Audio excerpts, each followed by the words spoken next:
ছাত্রদেরকে এইভাবে গুলি করে? আমি বিশ্বাস করতে পারি না। আমি কার্নিশে যেভাবে ছেলেটাকে গুলি করা দেখেছি, একটা ছেলের লাশ একটা সাদোয়া গান থেকে ফেলে, আমার মনে হয়েছে এটা কি গাজা স্ট্রিপ? আপনারা কি ইসরায়েলি বাহিনী? আপনাদের বোধোদয় হোক। আমরা আপনাদের ভালোবাসতে চাই, রেসপেক্ট করতে চাই। হ্যাঁ, আমি তো 71-এ কালো রাতের স্মৃতি আমার নাই, আর আমার তখন বয়স ছিল 5 বছর। বাট আমার মনে হয় যে এটাই হচ্ছে সেই কালো রাত প্রতিদিন বাংলাদেশে মঞ্চস্থ হচ্ছে।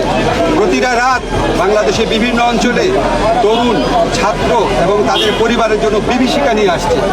আমি বিশ্বাস করতে পারি না এই দেশের স্বাধীনতা আন্দোলনের নেতৃত্ব দানকারী একটা দল পাকিস্তানি বাহিনী, পাকিস্তানি সরকারের মতো ভূমিকা রাখছে, এই দেশের মানুষের বিরুদ্ধে দাঁড়িয়েছে। এতগুলা হত্যাকাণ্ডের পর তারা এই ধরনের আতঙ্ক, সাহস, উদ্ধত্ত মানসিকতা কীভাবে পাচ্ছে আমি বিশ্বাস করতে পারছি না। জাস্ট আমার মনে হয় অবস্থা যেদিকে চলে যাচ্ছে, যদি খুনি বাহিনী এবং খুনি সংগঠনগুলো যেগুলো আছে সরকারের, এটা যদি সরকার বিচার না করে